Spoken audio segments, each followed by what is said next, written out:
Welcome to the Mike Falleur Coaches Show. Coach, you take your Grizzlies across the river, play the VanBuren Pointers, really against a mystery team, but you come out with a big 42-14 win. Yeah, it was a good night for us. A lot of good things came out of it, and some things that obviously we still need to work on. And number one, protecting the football, not fumbling it. And it's something we do every day. But no, very pleased to go over there and get a win against a team that, I think Coach Warner's done a great job, very hard-nosed. They're going to run that football, and you got to do what you're supposed to do on defense to be able to stop them. And you and I had talked before the game about what kind of team do they have, what kind of offense do they run, and it's something you don't see all the time. And you had scouted the game that they played against Alma, and they did a lot of things right. They gained a lot of yards. They had some touchdowns called back. They were actually in the football game. So hard to tell what you were really up against. So you guys did a great job preparing for that.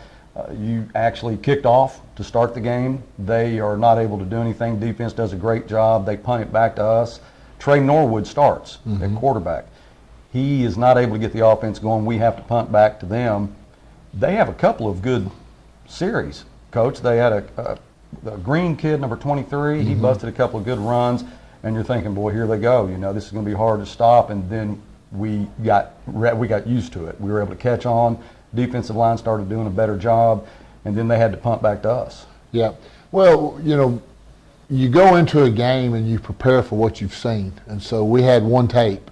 And what they did against Alma is what we prepared for, and what we try to tell our kids is they're going to come up with something. They're going to try something that we haven't seen, and during the game, as coaches and as players, we're going to have to adjust to it. And one of the things they did is they got into their little unbalanced formation, and they were running like what I call the counter option back to the short side, which meant we had a person for every, but they had a blocker for all our people. So the back was able to cut off of it. So we had to make an adjustment to how we were going to play it.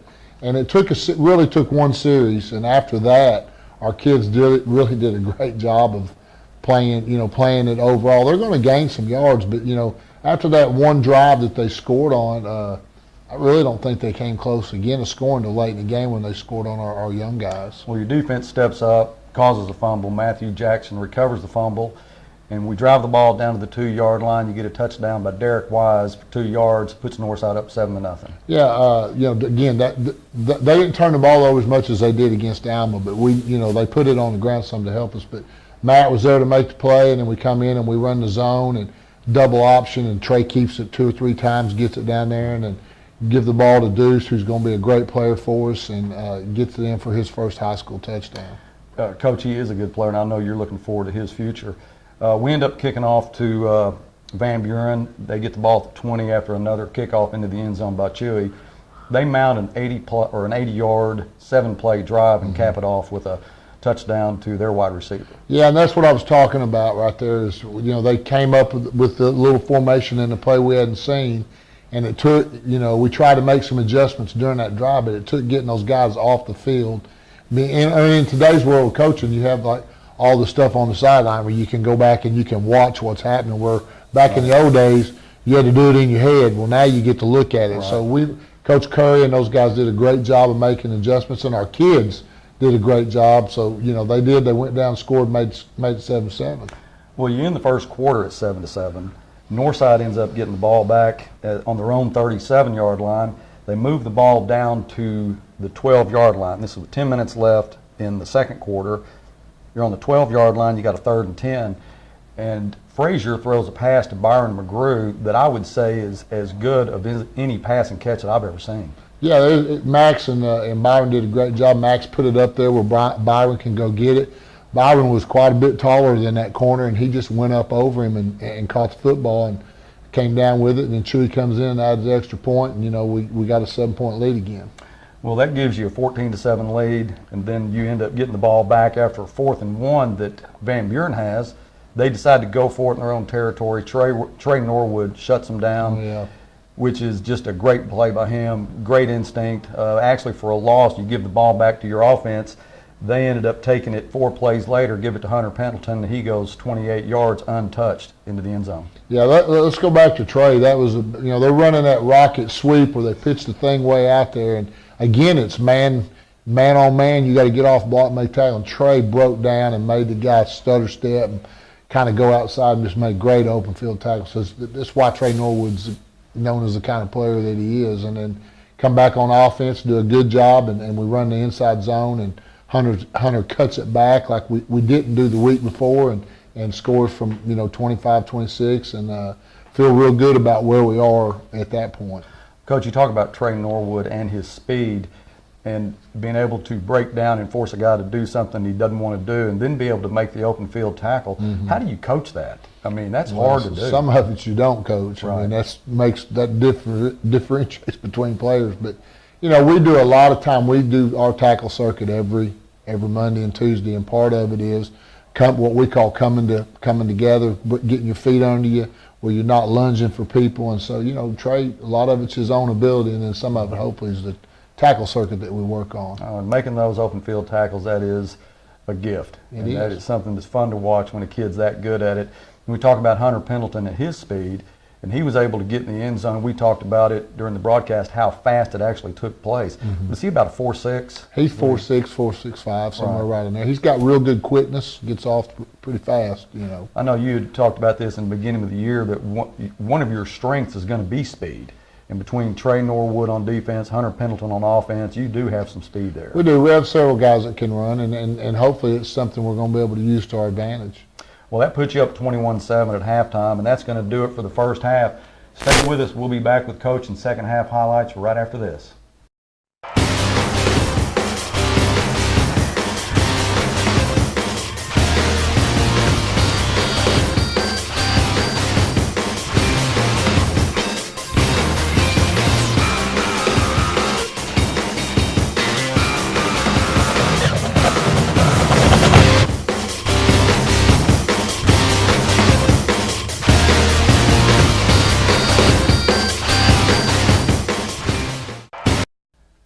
We're back with Coach for second half highlights.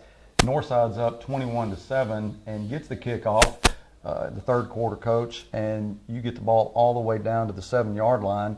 Things seem to stall out. Offensive line breaks down a little bit, and we start going backwards. Yeah, I'm a little disappointed. Jump back to the first half. We drove the ball down there again and had it right near the end of the half, and Max had a great run and didn't have the ball protected like we like to, and it came out, so we didn't score there. And then in this drive, we take it down to the 7, 1st and goal. And Van Buren, I give them the credit. They're doing a lot of things on defense, stunting from the outside, bringing from the inside. And we have a young offensive line, and it's hard to pick all that up. And so we got into 3 negative plays right out of the chute. One of them, we pitched the ball on the ground, but luckily we recovered it. So we don't do the things we need to do there to, really kind of put the game away.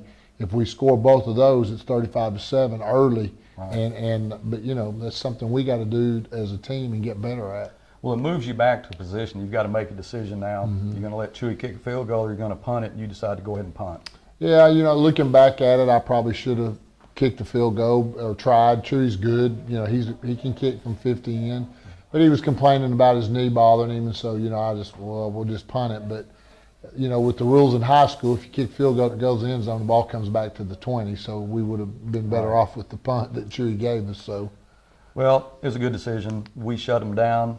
Defense is really playing well. They're not giving Van Buren's offense much at all. There's so much penetration, and your cornerbacks are playing press, and they just don't have anything to work with. So. Doing a great job. You force Van Buren to punt again. You end up getting the ball back, and there's about 4 minutes left in the third quarter, and we start backing up again. Mm-hmm. And you're to the point that you have to punt. You've got your punting team on the field, but there's a couple of penalties there. We weren't real sure what was going on at the time, but it doesn't change the decision. You still have to punt, and you end up doing what I like more than anything to see you do, because I've seen you do it before last year. You call a fake punt, and Kedrick Thomas, the up back, he takes it and goes 72 yards for a touchdown. Yeah, we got to clean some things up. We lined up in the backfield on the line of scrimmage, and they called that not enough men on the line of scrimmage. Then the next play we flinched, and so I could tell they were watching them. They were fixing to come after the punt, and like I just talked about, we kind of gotten stagnant on offense and weren't doing like we were earlier. So hey, we need something good to happen. I feel good about the way we're playing defense, and we got a 2-score lead. Let's fake the punt and see if we can't get a first down. And it worked as good as you can draw it up, and Kedrick made a great run. And then we had a great downfield block by Robert Wilkerson that sprung him for the touchdown. And he's able to key off that block and get in the end zone. It was fun to watch, but it really had us faked out too. We thought Chewy had actually gotten a bad snap. He did a great job faking us out anyway, and obviously it did with everybody else, but it was a great call. Ended up in a touchdown, gives Northside a 28-7 lead. Kickoff, again, the defense steps up. Van Buren's not able to do anything. They have to punt back to Northside. When we get the ball, one play later, you got Hunter Pendleton going for 61 yards for another touchdown. Yeah, again, I talked earlier about them stunting. Anytime you stunt, there's good things that can happen for you on defense, but there's also, if you got the right play call, bad things can happen. We happened on that time, kind of felt like they were going to be coming. We put our back out of the backfield, and what we call it's a fast screen to him, and it's really like a toss sweep. And perimeter guys blocked it well. They didn't have it too, because they brought the other two off the edge to try to get us. So those 2 blocks, and Hunter put the Jets on and took it in to score, and really, at that point felt like the game was in hand. Well, I know you felt pretty good then. That's going to end the third quarter. In the fourth quarter, you're bringing in a lot of new kids.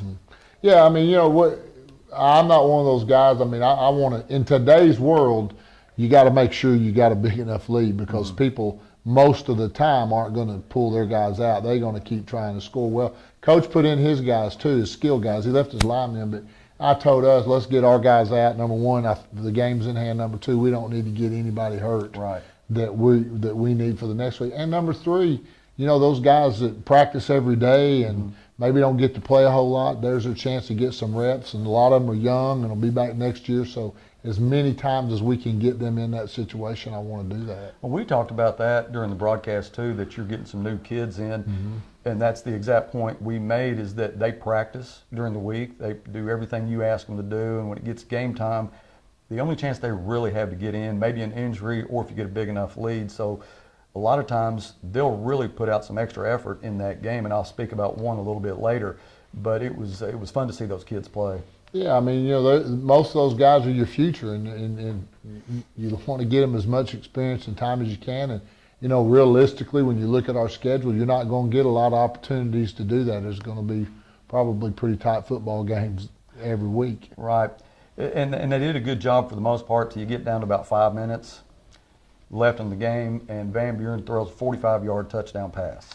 Yeah, we had a safety blow his coverage. He's getting caught up in the run game, and they throw a deep ball, and he's not where he needs to be. It looks like it was the corner's fault. The corner did what he was supposed to do. It was the safety not getting over the top. Well, once that happened, that was about 5 minutes left in the game. Northside gets the ball back, and you got a new quarterback in, Josh Douglas. And Coach, he looks pretty good. Josh has a lot of ability. He does a lot of really good things. Josh has to learn to play within himself, not to try to do everything, which Friday night he did a great job. He made the right reads, handed the ball off when he needed to, and then kept it and scored from 30 or 35 yards out, I believe, on that last time we had the ball. Yeah, I believe you're right. It's a 30-yard touchdown. And, Coach, when he made the decision to keep the football, he made some good moves, too. He's just a gifted athlete. Yeah, he's very athletic. And we've been trying to get Josh involved at receiver, because, he's third down at the quarterback spot. Then he's a good athlete. Let's get him in the game at receiver where he can help us and get him some time on the field. How do you, as a coach, when you have kids like this that can play so many different positions, it's offense or even multiple positions on defense, I mean, how do you decide where to use them? Well, we try to put them where they want to be. All of them have their desires. Right. But then the next thing is where do we need you? And then each kid, I'm going to go to you and, hey, I need you at whatever it is, and you need to give me your best. And most of the time they do that. Sometimes they get their feelings hurt, but and then you just have to figure out. We have a switch period during practice where if a guy that's a defensive player is a backup or somebody we're going to use on offense, they'll come over for 25, 30 minutes and do offensive stuff. Same thing, offense to defense. So, when we've got several kids that have to do that, Trey Norwood being one of them. Yeah, and I know you'd like to have him on the field every play, but as a coach, not only do you have to help them with new positions and make them maybe like something that they don't like, during the week, but during the game you got to figure out how much can I use this kid. Right. And I know against the Greenwood game that he was just to the point he was worn out. Yeah, well, you got to do a good job, because the last thing you want is for him to be sitting on the sideline in the fourth quarter in a tight game. And you know, Friday night it was way hotter than it was the week before against Greenwood. We didn't play as many plays. Right. But you know, that was a concern going into it. But they seemed to handle it. You know, and I don't know what it is about cramps. I'm not always going to say this is true, but it seems like when things are going good, you don't get as many cramps. Right. When they're going bad, you tend to cramp up, and I can't explain why that would happen. But we had no issues Friday with cramps. You know, I think we did a good job of subbing kids. You know, I used Trey the first 2 series on offense and put him in on defense. Brought him back for 2 series. So we're going to continue to do that. And it's game from game, it could be different how we use them. You got a lot to choose from, Coach, and you've done a great job utilizing those kids in so many different positions. I know that's hard to do, and it's hard to keep their attention and get them focused on what they need to do, especially if it's a position maybe they don't want to play. But I think they enjoy it a lot more when they have success at it, yeah. and they see that, hey, Coach was right. You know, I've listened to him. I'm doing what he's saying now. I'm having some success. It always makes a pretty big difference when that happens. Coach, that's going to end the football game. You come out with a victory, 42-14, no injuries. Everything seemed to go well. Your offensive line started doing a lot better job where they were able to move the football in a lot of different ways. You had 379 yards total offense.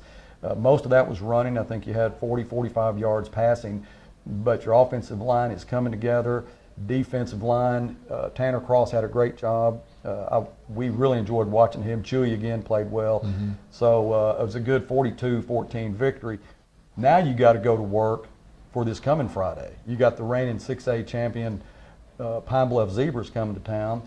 They are 1-1 just like we are. They come off a win from Watson Chapel. They lost to Cabot, but Cabot had to come back to beat them. Oh, you know, the Pine Bluff's Pine Bluff. I mean, you better get ready to play when they come to town, or you go down there. It'll be a very physical football game. It'll be a field full of athletes. They have more athletes than we have, so it's going to be fun. Our kids got to understand starting Monday that we got to go to work and we got to get better. And 42-14 was good, but this is another different new beast that's going to be coming in here Friday, and we got to get ready to play. Well, they were 15-0 last year. They beat us in the opener. I think it was 28-7. That's right. But then they go 14 straight after that. Mercy ruled 9 teams. They just have a lot of talent. But the good news is, Ladarius Skelton is gone. He's quarterback along with 22 others. So I know their weakness is right now is depth. Yeah. So we talked about a lot of kids. They have it, but they don't have the experience right now. But not saying that they aren't. By the time they get here, they got some game time experience. Could be different. Now, I've watched them on film this weekend. They're a good football team. They had a quarterback and a running back move in that are seniors. So they got guys that have played that maybe they would have had some younger guys in those positions. But they're big. Their lines of scrimmage are big. Their skilled kids are fast. I mean, it's going to be it's going to be a great game, and we got to get ready for 4 quarters and know that it's going to be a battle the entire time. Well, their quarterback is Simeon Blair. I think he quarterbacked at Dollarway the last 2 years. Had some success there, so he is a senior with some experience. And looking at the scouting report, they run a 4-3 defense, but their offense, they just say multiple. Yeah. What does that mean? I mean, multiple. They do a lot of everything. Yeah. I mean, they'll be in no backs. They'll be in one back. Sometimes you'll catch them in a little sniffer formation with a guy right up on the line of scrimmage. So they run it and throw it pretty equally. I mean, so it'll be a challenge for us, and our defense is going to have to play extremely well. Well, Coach, great win this week. We're looking forward to another victory this coming Friday against the Pine Bluff Zebras. Coach, as always, thanks for spending time with us. I know you're busy. It's a lot of effort for you to do this, and we do appreciate it. Don't forget, if you can't make the game, you can always catch it on Life 98.7. The pregame show is at 6:30. The game is at 7. And as always, have a good week and go Bears.